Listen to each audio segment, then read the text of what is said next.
Welcome everyone to the September Potpourri.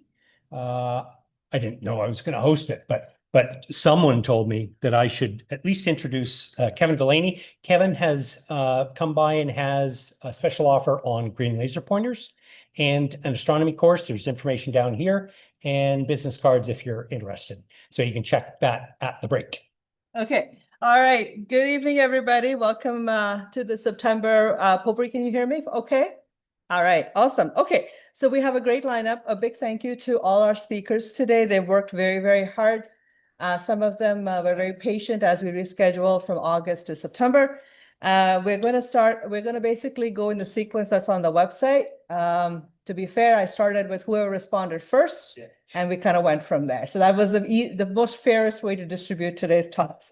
So today we're going to start with Shakeel, who's going to speak about imaging an ISS transit of the sun, a presentation providing an overview of how to capture an ISS transit of the sun, both in white light and hydrogen alpha. Give it up for Shakeel. Thank you, Swapna. Hi, everyone. So as Swapna mentioned, today's topic is imaging the International Space Station as it transits across the sun. Thanks, Alan.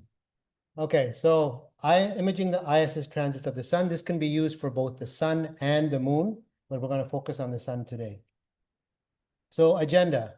I'm going to eventually first talk about planning. Planning is, as you've known from my previous talk, is a big thing for me. Planning and planning and planning is what you need to get successful shots. And it's particularly important for transits because they are very quick. Usually they last about half a second. So you got to make sure you're there and you're ready to go. I'll talk about the equipment. I've evolved my technique over the last couple of years when I've been doing this. And I'll talk about both the beginning and what I'm using right now. A quick overview of processing as well. And then we'll talk quickly about white light and hydrogen alpha imaging as well. They're very similar, but there's just some slight differences. So there's a lot of information that's going to come at you, but I'll try to get it done in a cohesive manner. So let's get going. Okay, so the first thing to do when you want to image a transit is to go to this website, transitfinder.com. It's run by this Polish gentleman, Bartosz, and he does a great job in terms of figuring out in your location where a transit will occur. So you enter your location here, or you can hit auto detect that's up there, and then you select from them, and you can set your date. So aside from the coordinates, you can select from a map as well, but I find auto detect works the best. Then you select your dates, and the dates are, I think they go out to about 2 months. But from experience, the first 2 to 3 weeks up to a month are the most accurate. The space station is moving all the time in its orbit. The atmosphere expands and contracts as well, so there's drag. So the best thing to do is to go and get an estimate of where it's going to be, which date it's going to be, approximate time, and start planning your schedule. When you're going to go to work, call in sick, or take the day off. Then there's a radius. You can set a radius. The default is 80 kilometers. I just normally don't bother with that because you don't want to go too far, and 2 hours out, maybe a bit too much just to get half a second type of transit. So 80 kilometers generally works for me, and I think it might be a good trade-off. And then you hit calculate. But before that, it's recently updated where you can now look at Hubble transits and Tiangong transits. I've never tried looking at Hubble. I don't think that orbit of Hubble goes close to us in terms of transiting the sun or the moon. I have tried a Tiangong transit of the moon once, but I focus on the ISS. So after you hit calculate, you get this screen. And this screen shows you the possible transits or the upcoming transits within the time period that you selected. And the dark ones are usually the moon because it's the night, and the lighter ones, the blue ones, are the sun. And sometimes you'll get daytime transits of the moon as well. I did one a couple of months ago. It's quite a challenge, but it's exhilarating when you actually pull it off. The key things here, you have the date up there where, let me just kind of swing around. Actually, I can't swing around because you can't hear me then. You have the date, which is, of course, the most important part. And the mouse cursor, right here. Okay. So you have the date, and then you have the moon or sun pass, as I mentioned earlier. And then this is a key number right here, ISS angular size. So the bigger this is, the better it is. You want a number which is, I would say, 45 and above. The biggest number I've seen is 62. That's when it appears pretty large on your sensor, relatively large. But the bigger, the better. So if it's like 15 or 20, I wouldn't bother going out. So you look at these numbers and you say, okay, these are the possible dates that I can make it out there. And the best thing to do, the next step is to click on Show on Map, which is right there. Now, when you show on map, it actually plots the transit path of the ISS in your location. So if you look at the dotted line here, this is the 80-kilometer radius of my house here in Mississauga. And this is cutting that radius. So this is a possible area or a transit I can capture. Now, this is the outer limit of the transit. This is the, I guess, the other outer limit. And you have a dotted line here, which is the center point. The key is to get as close to the center point as possible, because then you get a beautiful straight through the sun or the moon. And what I basically do is I get this map and I zoom in as much as I can. And then I cross-reference with Google Maps just to make sure I've chosen my site. And my site is generally a place where there's no people. This is the time to be antisocial. So, because the last thing you need are like astro muggles coming along and asking you, what's the, debating flat earth theory with you, or saying the moon landings were fake, or which enterprise is the best version. So you go and you find a park or a cul-de-sac or a parking lot somewhere where it's quiet. But of course, present company accepted. You guys can come anytime with me as you want, right? So you find a nice quiet spot and you set up. Now, in terms of equipment, I recommend a telescope on a mount with a controller. When I started doing this, I was using the old Meade, rest in peace, LX90 on the fork mounted. And the fork mounted works pretty good as well because it's stable. When I started out, I used this. I used a DSLR and then and a reducer, because an 8-inch is pretty large. You want to get the full disc on the screen, on the sensor as much as possible, field of view. I've subsequently switched to those short tube refractors, because then you do get a full image, and I just find them a bit more convenient to move around, and you don't need a reducer. So this, in terms of white light, of course, you need a white light solar filter, and as I mentioned, a reducer if you have a large telescope. So this is the actual video of a transit. You can see how fast it happens. It's you blink and you miss it, basically. So the approach that you take is, once you get out there, you're all set up. You focus on a sunspot, and if there are no sunspots, you focus on the edge of the sun and get as sharp a focus as possible. And then for equatorial mounts, do a rough polar align. So I have the AM5. I use my compass and I point it towards the North Star, north on the compass. And then I start slewing over to the sun in this case. And the controller is so important, because the last thing you want to do is move your scope around constantly to try to adjust it, because you're not going to get a perfect polar align.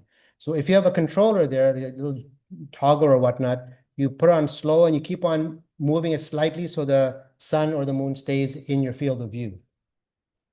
And once you get that set up, then you take short videos and just make sure that you got everything is working. It's like, you have to have a million things going right sometimes just to get the picture. So make sure your equipment is working, make sure it's recording. A key thing here is if you're doing an astro camera, make sure you have enough hard drive space. The last thing you need to do is get set up and run out of space. So what I do is I take several continuous shots, 30-second to 90-second shots initially, video captures to make sure everything is fine. And then I wait till about a minute before the transit, and then I just let it run. And that way, because I have encountered it at times where the ISS actually appeared 10 seconds before or up to 30 seconds after. And if I had set it just to 30 seconds or so, I would have missed it. So it's very important. And another key point is, check that transit finder the day before you go out, or the day of you're going out, because things do change. The things move around because the ISS is everything is moving up there. So you got your little video now, you're all happy, you run back home, and the first thing you should do is go to PIP, use PIP, Planetary Imaging Preprocessor. This is free software, and what you do is you load your video in here. If you have a full image, a full disk, you can choose this option down here. If you have a partial disk, then you choose the close-up option.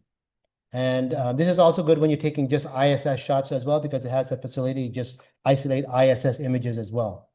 So you run it in here, and it'll produce a frame by frame of your video. So if you have a long video, you're going to get a lot of frames. But I've realized that I let it run a minute before and maybe right after the ISS has passed. I'd rather have a lot more frames than to miss the ISS. So it doesn't matter to me if I'm going through a lot of frames. ISS, you have to look at it frame by frame because it's so small sometimes on the disk.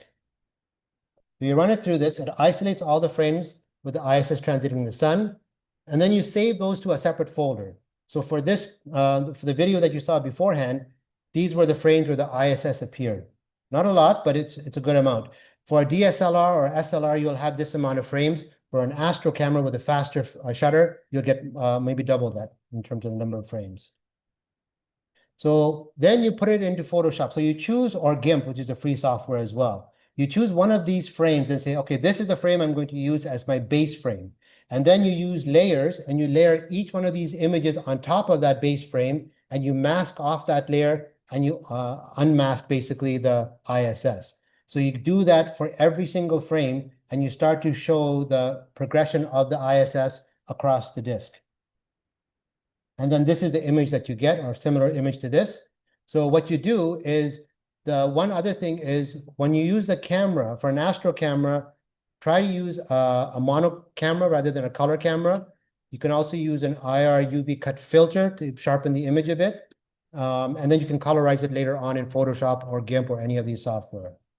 So that's the preferred way of creating an image of the transit of the sun. Now, I've been messing around. I always try new ways to save time and whatnot. And I found out that this software, StarStax, which is used to create star trails, it can also be used and save you a lot of time when creating a transit image.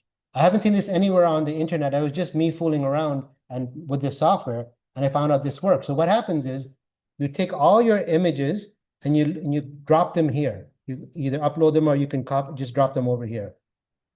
And then when you go to the blending modes, the top blending mode is lighten. When you choose this mode, when you're doing star trails, this is where it stacks it on top of each other and you get that beautiful image of all the stars. But this one, if you choose darken, I went through all of these.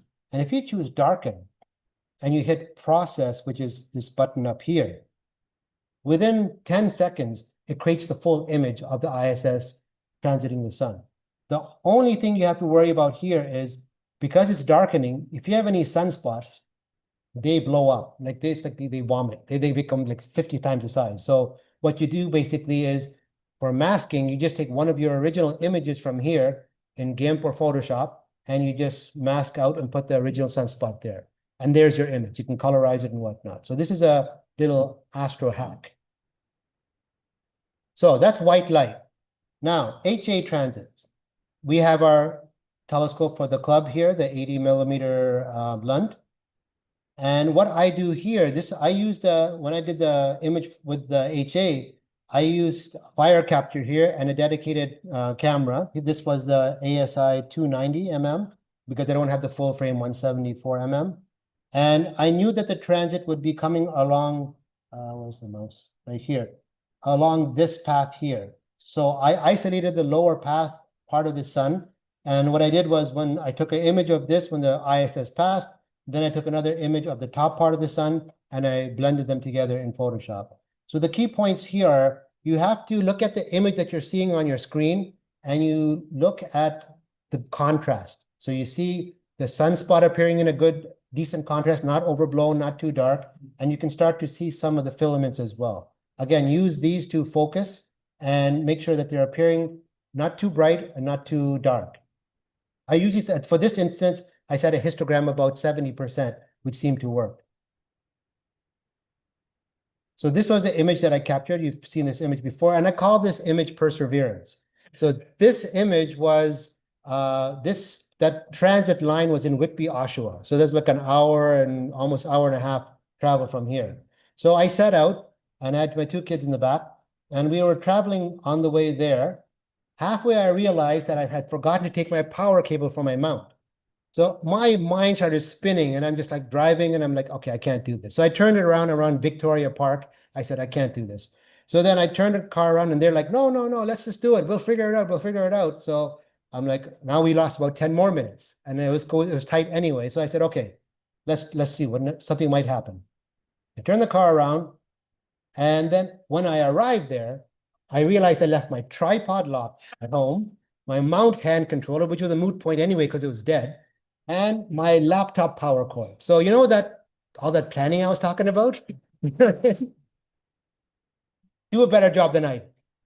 So I got there, and I focused the telescope, and I had to untie, basically lower the back two tripod legs because it wouldn't reach as high as I wanted to reach. So it was at the point of falling over, but not really there. So I was holding it with one hand, had my laptop here, focusing and making sure everything was fine. And then there's two small screws on the AM5, and I'm moving it to get it in line.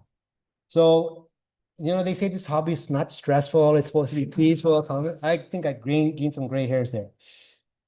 Thankfully, the transit occurred, and I caught it before my battery ran out on the laptop. It was going to run out maybe right after I captured the top part of the sun, then it ran out. So I found for this image, the difference here between the white light and this was that when I processed this image, I processed the solar disk first to get this contrast and get the sharpness. But if you do that with the ISS transiting across, you'll blow it out. Similar to when you do PixInsight or Cirro, you get rid of the stars to work on the nebulae because you don't want to blow them out. Same thing here.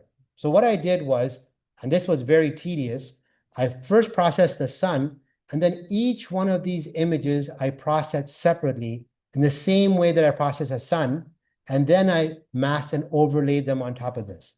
And the reason I had to do that is you have a lot of granulation when you look on using an HA image. So if you don't do that,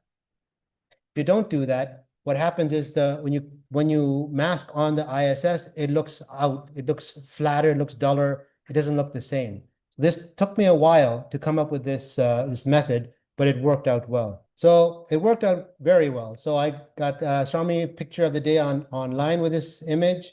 My first and only time I was published in Astronomy magazine in the May issue of this year.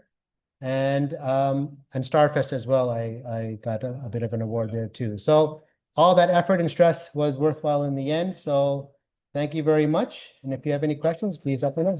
Well, I knew it's a stacking software, and I knew it. The concept of it is when you build the star trails, you can set a mode where it builds upon the previous image. You can do individual, or you can do cumulative. So I set the cumulative, and then I said maybe it'll work for this as well, because I've used it before as well for meteors, explosions. When the meteor explodes, I think I took a video a couple of years ago where you could see the dust cloud expanding after the explosion of the meteor, and that helped to do that. So I was like, maybe I can use it for this as well. It depends how fussy I'm very fussy. That's my problem. I'm too nothing's ever right. So for white light, it doesn't take very long, maybe an hour or so. For the hydrogen alpha, it took a while because I hadn't done hydrogen alpha before. So to figure out the technique of processing in this way, I had to run through a bunch of iterations. So because I was also trying to look at doing an inverse image of the sun as well, but that was even more difficult than this. You can do it that way where the ISS appears as it's white across the solar surface, but I found this to be a more accurate representation. So this took about a couple of days. All right, so we are hoping for volunteers for October, November, December potpourris. Today is just a sample of how great the talks are.